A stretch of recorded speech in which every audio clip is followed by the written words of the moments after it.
사랑합니다. 새해 복 많이 받으세요. 예, 감사합니다.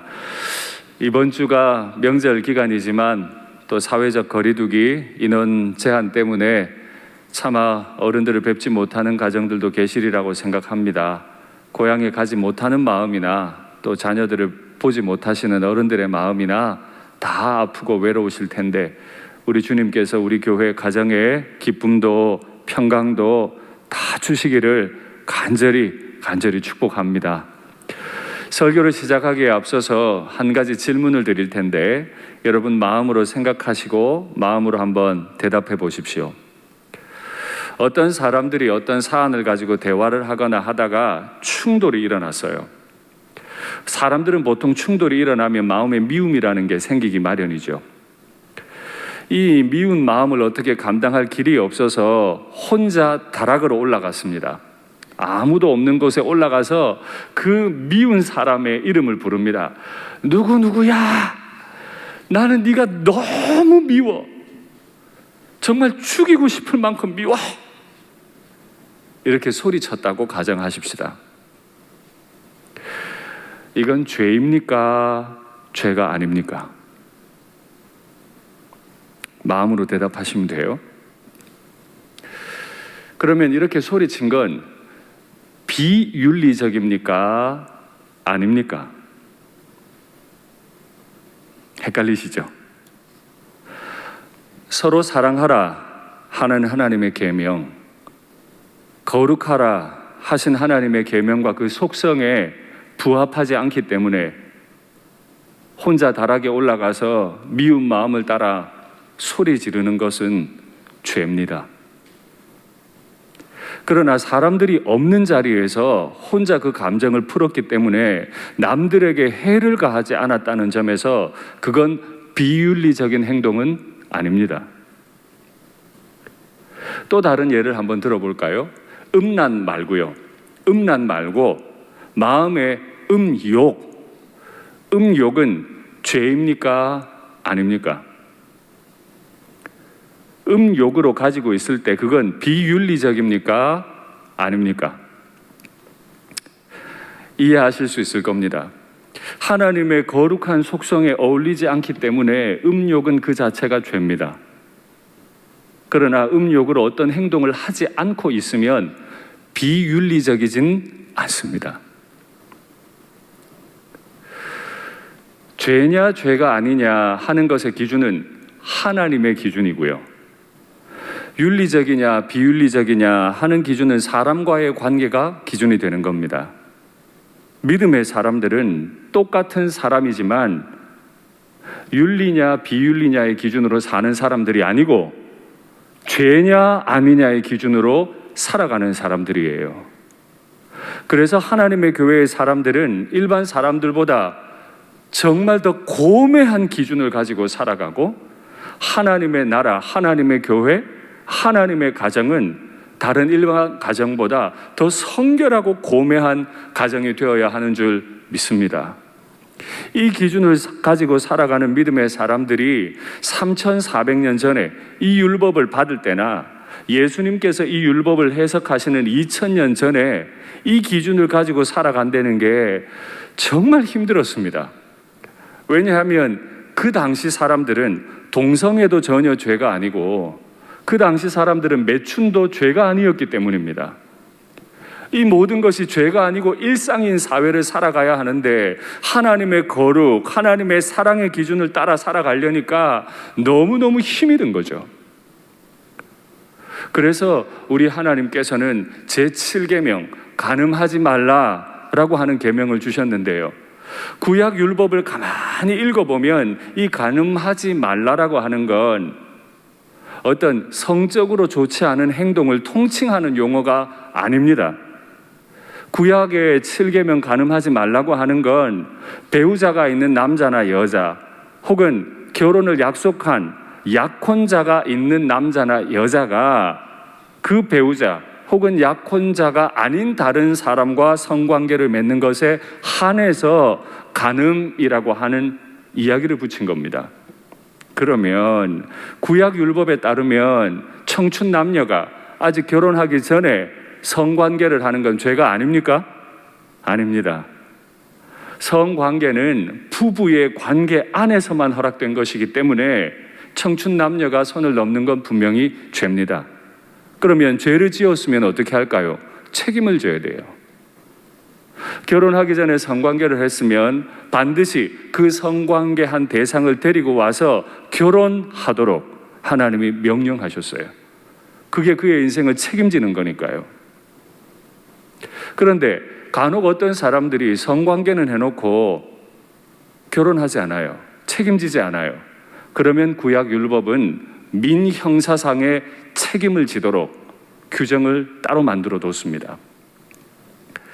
은혜롭고 복된 말을 해야 될 명절 주간 주일에 담임 목사가 지혜 없게 왜 이 7계명 가지고 얘기할까?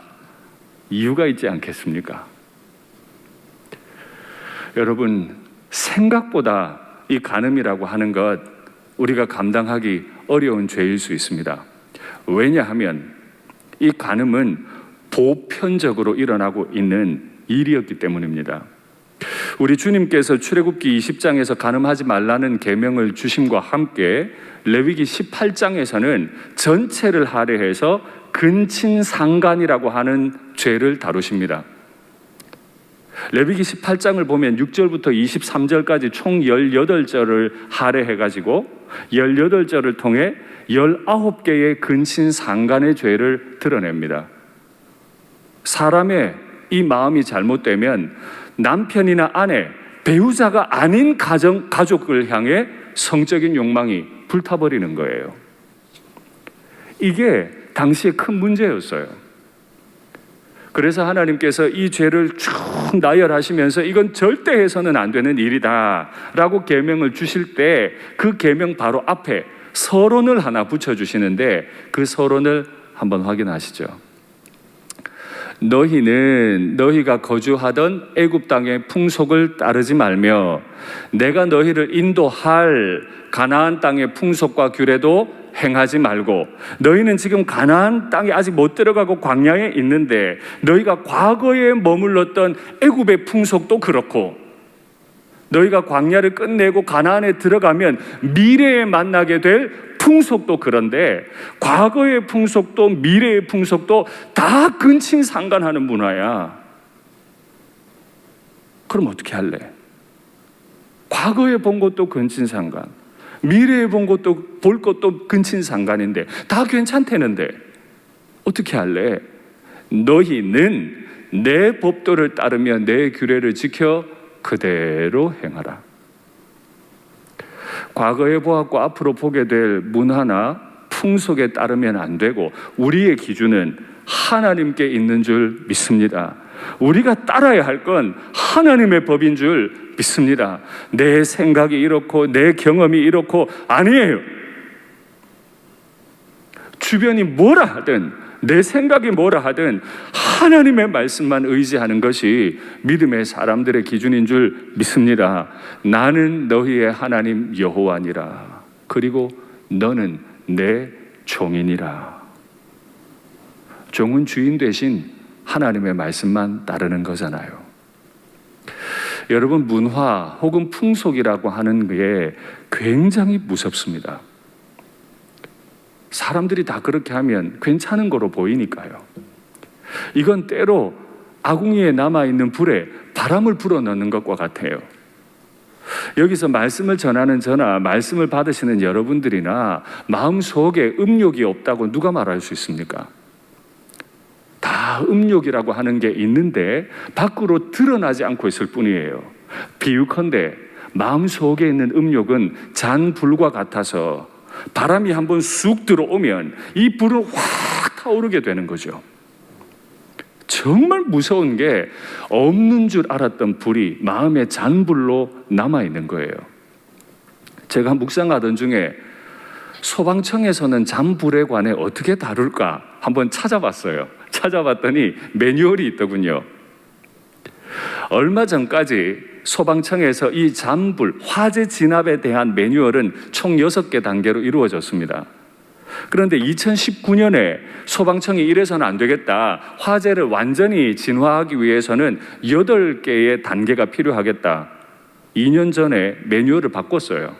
6개에서 8개로 늘었는데 2개가 늘었는데 그 2개가 다 잔불에 관한 겁니다. 초기 진화를 하면 6단계에서는 다 귀소했어요. 소방서로 돌아갔어요. 그런데 8단계로 는 걸 보면 초기 진화를 한 다음에 그냥 안 가고 잔불이 있는지 없는지 다 둘러봐야 돼요. 하나가 늘었죠. 그리고 귀소합니다. 그리고 끝나는 게 아니에요. 감시반을 만들어서 다시 그곳으로 보냅니다. 다 껐다 생각하고 돌아갔지만 한 번 더 보내서 잔불이 있는지 없는지 살펴요. 믿음의 사람들이 믿음을 지키려고 할 때 반드시 기억해야 할 건 이 잔불에 관한 것입니다. 구약 율법을 가만히 연구해 보면 간음이라고 하는 건 개인의 성적인 어떤 부정한 행동 정도에 머무는 것이 아닙니다. 그런 규정이 아니라 이 간음은 반드시 가정과 관계가 되어 있어요. 가정을 깨트릴 수 있기 때문에 간음하지 말라라고 하는 계명을 주신 겁니다. 그래서 혼 전에 성관계를 했으면 반드시 가정을 이루어 책임지고 그 책임을 지기 싫은 사람들은 민형사상의 손해배상을 다하고 죽임을 당해야 합니다. 그만큼 하나님은 가정을 소중히 여기셨는데 이 잔불을 이 잔불을 소홀히 관리하는 사람은 이 잔불이 바람을 한번 맞으면 확 타고 일어나서 개인의 인생뿐 아니라 한 가정을 송두리째 불태워버리는 거죠. 잔불이 무서운 건 언제 어디에서 피어오를지 모르기 때문에 무섭잖아요. 오늘 이 말씀을 전하는 저나 여러분 모두 다 두려운 마음으로 이 말씀을 받아야 할 줄로 믿습니다. 사람의 마음이 얼마나 약한지 영국에 아주 유명한 심리학자 한 분이 계세요. 이분은 강박장애 전공 교수님인데 이분이 자기 상담실에 오는 참 많은 환자들을 상대로 상담을 한 결과를 가지고 책을 냈어요. 그 내용을 한번 확인하시죠. 사랑에 빠진 감정과 행동은 보통 사랑에 빠졌다고 표현하잖아요. 내 뜻대로 잘 안 돼요. 빠지면. 사랑에 빠진 감정과 행동은 우리는 보통 내 감정, 내 행동이 다 옳다고 생각해요. 그렇지 않습니다. 내 감정, 내 생각, 내 경험, 내 행동은 다 옳은 게 아니에요. 오래 지속되고 심각해질 수 있다. 이걸 사랑에 빠진 채로 그냥 되면 오래 지속되고 심각해질 수 있다. 여러분, 생명을 구함에 있어 그 시간을 넘기면 안 되는 걸 골든타임이라 그래요. 잔불을 처리함에도 골든타임이라는 게 있습니다. 그 골든타임을 놓치면 그 사람의 영혼은 병들고 가정은 송두리째 불탑니다. 나는 평범한 사람들이 아유 저 사람은 착해, 저 사람은 절대 그런 사람 아니야 했던 그 평범한 사람들이 격정에 휩쓸리는 것도 보았고, 평범한데 격정에 휩쓸릴 수 있어요. 그게 사람이에요. 거절당한 후에 두고두고 고통스러워하는 것도 보았다. 고대 이집트에 현대뿐 아니라 아주 오래전 고대 이집트의 어느 열정적인 시인은 의사에게 치료약이 있다 해도 그의 심장을 고쳐주지 못한다. 이 심장은 격정에 휘말리거든요. 인상적인 식구를 남겼다. 제목이 사랑의 환자들. 사랑은 좋은 말인데 사랑에 빠져서 감정이 잘못 돌아가 버리면 환자가 돼버려요. 근데 문제는 다른 병은 약이 있으면 치료하면 되는데 사랑에 빠지면 약도 없어요. 치료가 안 돼요. 내 감정 그냥 놔뒀다가는 치료가 안 돼요. 그냥 불타요. 그래서 이 책의 원래 제목, 영어 제목을 한번 보시죠. The Incurable Romantic. 절대 치료 안 되는 사랑. Love라고 안 하고 Romantic이라고 했습니다. 자기를 합리화시킨 거. 자기 감정을 계속 합리화시켜 나가는 거. 여기에 빠지면 끝장납니다. 하나님이 기회 주실 때, 골든타임에 있을 때 그때 한번 넘어졌더라도 회복되어야 할 줄 믿습니다. 그래서 가정을 살려내야 할 줄 믿습니다. 이 책의 다음 결론을 한번 보시죠. 상사병은 결코 가벼운 문제가 아니다. 지나가는 것 같지만 그런 게 아니라는 거예요. 영적으로도 그래요. 마음에 스쳐 지나가는 거, 특별히 배우자가 있거나 약혼을 한 사람이 있을 때 마음에 스쳐 지나가는 거 용납이 되면 안 돼요. 짝사랑이 자살로 이어지는 예도 적지 않고, 특별히 젊은 사람들 사이에 그렇다는 거죠. 모든 살인, 나를 죽이는 것뿐 아니라 남을 죽이는 그 살인의 10%가 성적 질투와 관련이 있어서 정신의학과 심리학에서는 연인이나 부부 사이의 문제를 정신질환과 연관지을 뿐 아니라 정신질환의 주요 원인으로 이해하는 관점도 있다. 병이니까 그래도 되는 게 아니고, 병으로 가기 전에, 잔불이 일어나서 그 사람의 영혼을 불태워버리기 전에 빨리 소방대를 다시 감시반을 보내 진화를 할 수 있어야 할 줄 믿습니다. 우리는 지금까지 구약의 율법과 현대 상담학 심리학을 전공하신 교수님의 글을 읽었는데, 이 7계명, 간음하지 말라라고 하는 이 계명을 예수님께서는 어떻게 해석하셨는지, 가나안에서는 이런 정도로 행동해 라고 하신 하나님의 계명을 이 땅에 하나님의 나라를 확실히 드러내기 위해 오신 우리 예수님께서는 이 계명을 어떻게 해석하셨는지 한번 확인하시죠. 또 간음하지 말라 7계명이죠. 하였다는 것을 너희가 들었으나 나는 너희에게 이르노니, 내 나라는 이런 나라인데 음욕을 품고 비윤리적이지 않은, 아직 마음에 머물러 있는 음욕을 품고 여자를 보는 자마다, 이 음욕이 마음에 다스려지지 않고 이게 올라와 버렸어요. 올라와서 내 눈을 통해 여성을 음란한 눈으로 바라보면 그는 마음에 이미 간음했으니까 책임지려는 거예요. 손해배상하려는 거예요. 하나님이 처음 3,400년 전에 주신 계명은 가정을 깨트리지 말라는 계명이었는데, 예수님의 나라에서는 가정에서 더 나아가서 한 사람의 마음의 의도까지 보시겠다는 거예요.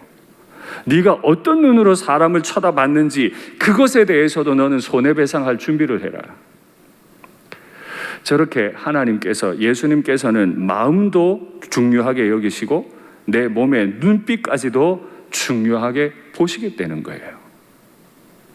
그러니 결코 마음에 일어난 비윤리적이지 않은 그 음욕을 방치하시면 안 돼요. 언젠가 이건 불이 되어 나옵니다. 그러니 주님 앞에 빨리 씻으셔야 돼요. 그 다음에 바로 이어서 주님이 어떻게 말씀하시는지 확인하시죠. 만일 너의 오른 눈이, 이 음욕이 올라와서 너의 오른 눈이 너로 실족하게 하거든, 죄짓게 하거든, 빼어내버리라. 이게 강조를 위한 수사법이든 진짜 주님이 명령하신 거든, 온유하신 주님께서 그 온유하신 입으로 하신 명령을 보세요. 네 눈에 음란한 빛이 딱 들거든, 이거 눈을 뽑아버리라는 거예요. 너의 백체 중 하나가 없어지고 온 몸이 지옥에 던져지지 않는 것이 유익하며, 마음속의 음욕이라는 잔불을 관리 안 하시면 진짜 그 인생은 지옥불에 떨어진 것 같은 인생을 살 거예요. 온 가족들이 지옥불 고생을 경험하게 될 겁니다. 저나 여러분이나 누구도 자유롭지 않아요. 이 문제에 대해서는 진짜 마음 관리 잘 하셔야 돼요. 또한 만일 너의 오른손이 너로 실족하게 하거든, 도끼로 찍어내버리래. 도끼로 찍어버리래요, 이 손을. 너의 백체 중 하나가 없어지고 온 몸이 지옥에 던져지지 않는 것이 유익하니라. 뽑아내라, 찍어내라, 지옥, 지옥, 유익하다, 유익하다, 같은 말이 계속 반복이 되잖아요. 주님은 우리가 우리의 마음속에 음욕을 방치해두고 그걸 지속시키는 게 인생을 지옥으로 만드는 지름길이라고 경고하세요. 그런 분이 없으시겠지만 우리 일상교회 교우들 가운데 지금 큰 죄 가운데 빠져 계시다면 골든타임에 계시다 생각하시고, 살려야 되니까, 우리의 인생을 살리고 우리 가정을 살려야 되니까 빨리 돌이키시고 마음속의 음욕을, 그 잔불을 잘 관리하셔서 절대 가정이 무너지는 일이 없기를 간절히 바랍니다. 우리 주님께서는 한 사람에게만 국한해서 말씀하시지 않고 또다시 이어서 이 문제를 가정으로 확대하십니다. 확인하시죠? 또 일러스되 누구든지 아내를 버리려거든 이혼 증서를 줄 것이라 하였으나, 랍비의 문서를 보면 하나님은 원래 이혼을 원치 않았지만 남자들이 너무 못됐어요. 여자들이 어떻게 가정일 하다가 남편의 소유물인 접시를 깨뜨렸어요. 남편에게 재산상 손해를 끼쳤기 때문에 증서로 그릇을 깨뜨렸으므로 이혼함이라고 증서만 던져주면 이 여자는 가정에서 쫓겨나야 돼요. 그게 합법이에요. 그래도 된다고 하였으나 나는 너희에게 이르는데, 내가 만드는 내 나라는 그런 거 안 통해.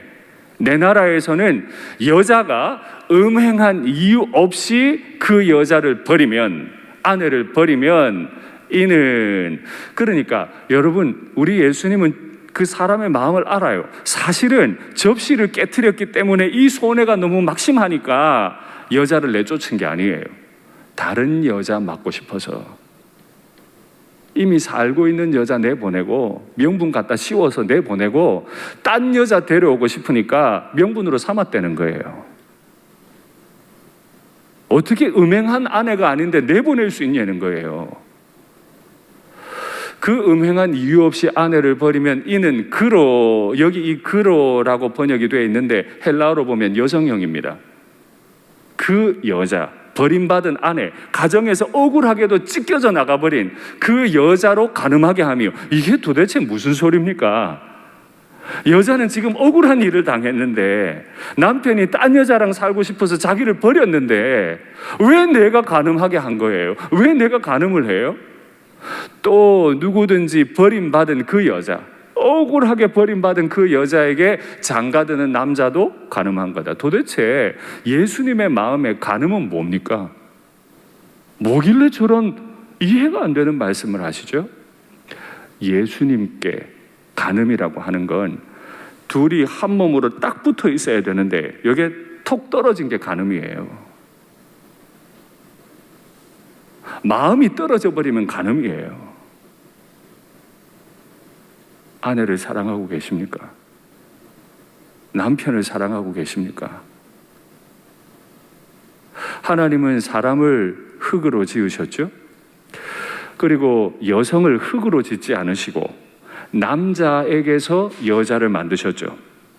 이건 남자가 여자보다 높고 우월하고 여성이 열등하다는 뜻입니까? 아니죠. 남자와 완전히 같은 존재로 남자의 한 몸으로 만드셨다는 뜻이잖아요. 완전히 하나예요. 결혼해서 가정을 이루면 그냥 하나예요, 하나. 어떤 이유로든 이걸 뜯어낼 수 없어요. 뜯어낼 수 있는 건 여성이든 남성이든 음행을 했을 때인데 왜 뜯어내도 되죠? 이미 그 마음이 뜯어져 나가 있으니까, 스스로 나갔으니까 그건 버려도 돼요. 그가 남자든 여자든 그래도 돼요. 그러나 그렇지 않을 때는 어떤 이유로든 나가면 안 돼요. 그러면 우리 주님은 그냥 그렇게 살으라는 건가요? 아니죠. 지키라는 거죠. 가정을 똘똘 뭉쳐서 주님의 은혜 가운데로, 은혜의 공동체로 꼭 지키라는 명령이 아닙니까? 우리는 한 재료로 만들어진 완전한 하나예요. 절대 누구도 이걸 나눌 수 없어요. 그래서 사도 바울은 아내들이여, 남편들이여 교훈을 주신 후에 아비들아, 자녀들아 라고 교훈을 주시기 전에 그 사이에 한 가지 문구를 넣죠. 아내들이여, 남편들이여 명령을 준 후에 나는 지금 그리스도와 교회에 관하여 말하고 있다. 그리스도 없는 교회를 교회라고 할 수 있습니까? 없지요. 교회를 사랑하지 않는 그리스도가 있습니까? 없어요. 남편과 아내가 둘 중에 하나가 찢어져도 됩니까? 절대 안 돼요. 있을 수 없어요. 그러니 우리 일상교회 모든 믿음의 가정은 남편과 아내가 절대 금이 가지 않도록 정말 조심조심하셔야 돼요. 왜 제가 지금 명절을 앞두고 이 계명을 그대로 강론합니까? 명절 때만 되면 긴장이 자꾸 생겨요. 부모와 자식 간에 자꾸 긴장이 생기고 남편과 아내 간에 긴장이 생겨요. 그건 중요한 문제가 아니에요. 내가 내 아내를 뜨겁게 한 몸으로 사랑하고 내가 내 남편을 뜨겁게 한 몸으로 사랑하면 답은 다 정해져 있어요. 내 감정, 내 생각에 빠질 뿐이에요. 우리 주님께서 우리의 가정을 치료해 주시기를 간절히 바랍니다. 여러분, 우리 주님께서 만드신 이 아름다운 가정, 이 가정이 아름답게 지켜지려면 두 가지를 존중해야 됩니다. 두 가지. 첫 번째 존중해야 될 건 가정에 두신 하나님의 소명입니다. 가정은 그냥 만들어지는 게 아니에요. 특별히 믿음의 가정은 하나님께서 그 가정을 이룸에 있어 소명을 하나 주시는데 창세기 1장을 통해 확인하시죠. 하나님이 이르시되 우리의 형상을 따라 우리의 모양대로 우리가 사람을 만들고, 하나님은 한 분이신데 우리의 형상, 우리의 모양, 우리가 사람을 만들고 삼위 하나님이 하나가 되신 거죠. 그 삼위가 온전한 하나를 이룬 그 형상과 모양대로 하나님이 사람을 만드는데, 그들로, 그로가 아니고 단수가 아니고 복수, 그들로 아담과 하와로 온전한 부부를 이루어 그 부부가 해야 할 일은 바다의 물고기와 하늘의 새와 가축과 온 땅과 땅에 기는 모든 걸 다스리게 하자. 하나님이 믿음의 가정을 주신 건, 하나님이 나를 나의 아내와 이렇게 부부로 온전히 연합하게 하신 건 그냥 더 보고 싶은데 밤에 집에 가야 되니까 아니고, 소명을 이루기 위해서. 교회가 이 땅을 다스리듯 가정이 이 땅을 다스리라는 소명을 주신 거죠. 교회와 가정은 권력을 가지고 다스리는 건 아니에요. 하나님의 사랑을 가지고 병들어가는 이 세상을 치료하고 다스려가는 줄 믿습니다. 우리는 그렇게 온전히 연합한 가정이에요. 그래서 이 가정은 교회와 같고, 이 가정은 우리 장로님 기도하셨습니다만 천국이에요. 천국. 하나님이 통치하시는 천국이죠. 그런데 가정을 아프게 하거나 가정을 불태워버리면 천국을 불태운 것과 같아서 우리나라 법 용어로 바꾸면 국가 내란죄, 국가 전복죄에 해당합니다. 얼마나 무서운 죄예요. 내 감정에 충실하다가 내 아내를 괴롭히면, 내 남편을 괴롭히면 이건 국가를 뒤집어 버리는, 감당할 수 없는, 책임질 수 없는 죄로 바뀐다는 거예요. 그러니 조심하셔야 됩니다. 우리 가정은 더 탁월하고 높은 기준을 가진 그런 소명의 가정이 되기를, 우리 자녀들도 그렇게 하나님의 복지를 이 이웃들에게 펼쳐가는 하나님의 복지사 노릇을 감당하는 우리 부부와 자녀들이 다 되기를 축복합니다. 뿐만 아니라 하나님의 소명을 존중하는 부부는 하나를 더 존중해요. 바로 배우자를 존중합니다. 당연한 말 같지만 사실 우리가 사용하는 단어나 우리가 하는 행동을 가만히 보세요. 꽤 배우자를 존중하지 않습니다. 무시합니다. 꼭 문제 있는 사람처럼 취급합니다. 제가 정말 많이 선물한 책이 있거든요. 너무너무 좋아하는 아주 오래된 책인데, 이 책에 그런 내용이 적혀 있는데 한번 확인하실래요? 나는 참으로 놀라운 사실을 깨닫게 됐다. 남자예요. 아내는 실수로 만들어진 불량품이 아니라 하나님께서 아름답게 만드신 정품이었다. 저 글을 쓰신 분은 서울대학교를 졸업한 아주 엘리트고, 부인도 우리나라 최고의 여대를 졸업하고 이렇게 연주 활동을 하는 정말 대단한 분이에요. 그런데 그 똑똑한 남편이 볼 때 아내가 불량품처럼 보여. 하나님께서 아름답게 만드신 정품이었다. 살다 보면 이상하게 아내와 남편이 불량품처럼 보여요. 시댁과 처가에 AS 맡기고 싶을 정도예요. 내 생각과 방식으로 도저히 이해가 안 되는 아내를 불량품이라고 결론 내리는 거예요. 그래서 다투고, 그래서 우리 성격 차이가 심한데 따로 살자 그냥, 이런 결론이 나버리는 거예요. 나는 잘못 없는데 쟤가 불량품이니까. 그런 결론 내린 건 철저히 나만의 관점에서 내린 평가였을 뿐이다. 그건 철저하게 내 관점이었지 아내나 하나님의 관점이 아니었다는 거예요. 그동안 내가 그렇게 힘들었던 것은 아내와 나의 너무나 다른 기질 때문이지, 문제를 보는 시각들, 문제를 대처하는 방식들이 달랐던 것뿐이지 문제가 있었던 게 아니라는 거죠. 아내 그 자체는 아무런 문제가 없었던 것이었다. 저 책의 제목이 남편 성격만 알아도 행복해진다. 저 책의 부제목은 아내 성격만 알아도 더 행복해진다. 그게 부제목이에요. 사소한 성격 차이를 큰 문제 있는 것처럼, 불량품인 것처럼 확대 해석해서 가정을 무너뜨리지 말라는 거죠. 우리 가정을 지켜야 하지 않겠습니까? 이 명절 기간에 우리 가정을 지켜야 하지 않겠습니까? 그래서 저는 우리 성도님들께 이렇게 기도하기를 제안해 봅니다. 내 아내를 더 사랑하게 하소서. 내 남편을 더 사랑하게 하소서.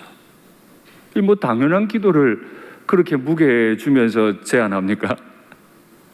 보통 남편의 건강, 남편의 진급, 남편의 뭐 일 잘 되는 거, 이런 거 위해 기도하죠. 아니요, 그거 말고 나와 생각이 다른 내 남편을 내가 끔찍하게 더 사랑하게, 나와 생각이 다른 내 아내를 내가 더 끔찍하게, 그 자체로 내가 더 사랑하게 해달라는 이 순결한 기도가 우리 가정을 지키고 성숙하게 만들어줄 줄 믿습니다. 보통 결혼은 사랑의 결론이다, 이렇게 많이 말합니다. 혹은 사랑의 열매라고 비유하기도 하죠. 틀리지 않습니다. 사랑하기 때문에 결혼하니까요. 그러나 결혼 혹은 가정은 사랑으로만 지킬 수 있어요. 그렇기 때문에 달리 말할 수 있습니다. 결혼 혹은 가정은 사랑의 시작입니다. 결혼했다고 끝나는 게 아니고, 결혼하면 사랑도 시작돼요. 평생 사랑하며 지켜야 할 것이 바로 가정인 줄 믿습니다. 그래서 우리는 더 많이 기도하고 우리 스스로가 더 많이 낮아져야 할 줄 믿습니다. 사실 우리는 아주 심각한 치명적인 간음을 저질렀죠. 하나님을 버리는, 나를 사랑하는, 하나님이 종이 되어서 나를 사랑하는 간음자예요. 용서받을 수 없는 죄인이죠. 그런 간음죄를 지은 나를 향해 하나님은 당신의 아들을 죽여 보내셨습니다. 이제 그 피를 받아들이시고 그 사랑을 받으시고 하나님을 사랑하십시오. 그리고 내게 주신 그 배우자를 진실로 더욱더 사랑하십시오. 그때 우리 가정이 주님 앞에 쓰임받을 줄 믿습니다. 말씀을 맺겠습니다. 마음속에 일어나는 음욕이라고 하는 잔불을 잘 관리하십시오. 나와 내 아내와 내 남편, 내 자녀들과 부모님의 인생을 송두리째 지옥불에 태워버리기 전에 골든타임 놓치지 마시고, 내 아내와 남편을 아프게 하지 마시고 더 뜨겁게 성결하게 사랑하는 믿음의 가정 되시기를 축복합니다. 찬송할까요? 주의 말씀 의지하여 깊은 곳에 금을 던져 오늘 그가 놀라운 일을 이루시는 것 보라. 주의 말씀 의지하여 믿음으로 금을 던져 믿는 자에게 능치 능치 못함 없네. 전능하신 나의 주 하나님은 능치 못하실 일 전혀 없네. 우리의 모든 간구도, 우리의 모든 생각도, 우리의 모든 꿈과 모든 소망도 하나님 다 아시죠? 신실하신 나의 주 하나님은 우리의 모든 괴로움 바꿀 수 있네. 불가능한 일, 죽은 자를 일으키시니 우리가 주님 의지하면 주님이 이루실 줄 믿습니다. 아무도 없네. 주의 말씀 의지하여 깊은 곳에 금을 던져 오늘 그가 놀라운 일을 이루시는 것 보라. 주의 말씀 의지하여 믿음으로 금을 던져 믿는 자에게 능치 못한 나의 길 오직 그가 하시나니. 나의 길 오직 그가 하시나니. 나를 단련하신 후에 내가 정금같이 나오. 한 번 더 고백할까요? 내 가는 길을, 내 인생의 결과를 주님이 하세요. 오직 그가 하시나니.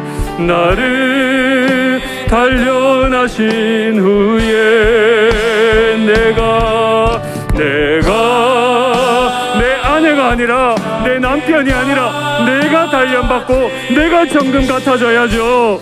마음 다해 다시 회개하는 마음으로 고백하겠습니다. 나의 길 오직 그가 하시나니. 나를 단련하신 후에 내가 정금같이 나오리라. 우리가 입으로 부른 찬송을 눈을 감으시고 귀로 들어보시죠. 왜 세상의 가정들이 흔들리고 믿음의 가정들까지도 흔들립니까? 왜 하나님 앞에 예배드리고 시작한 가정이 투닥투닥거리고 갈등이 일어나고 서로 아프게 합니까? 내 감정, 내 생각에 빠져 있어서 그래요. 아내가 불량품이어서가 아니라, 남편이 불량품이어서가 아니라 내 생각, 내 감정이라는 잠부를 관리를 못해서 그래요. 그래서 주님 말씀하세요. 우리의 기준은 세상의 윤리가 아니고 세상의 풍속과 문화가 아니고 우리의 기준은 주의 말씀인 줄 믿습니다. 주의 말씀에 의지하면 신실하신 우리 주님께서 우리의 가정을 하나님의 복지사 가정으로 사용하실 줄 믿습니다. 오늘 우리 입으로 정말 두려운 찬송했어요. 나의 길 내가 알아요? 윤상동 목사의 인생이 어떻게 될지 내가 알아요? 여러분의 인생, 여러분의 길을 여러분이 아십니까? 아니에요. 나의 길 나는 몰라요. 오직 날 사랑하셔서 아들을 대신 죽이신 나의 하나님, 그분만 아세요. 그러니 우리는 그분의 말씀 앞에서 날마다 단련받고 내가 정금같이 나와야 내 인생이 정금같이 바뀌죠.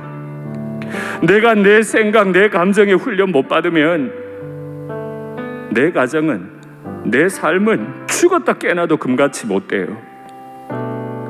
오늘 아픈 마음이지만, 두려운 마음이지만 주의 말씀으로 우리를 단련시켜 주시옵소서.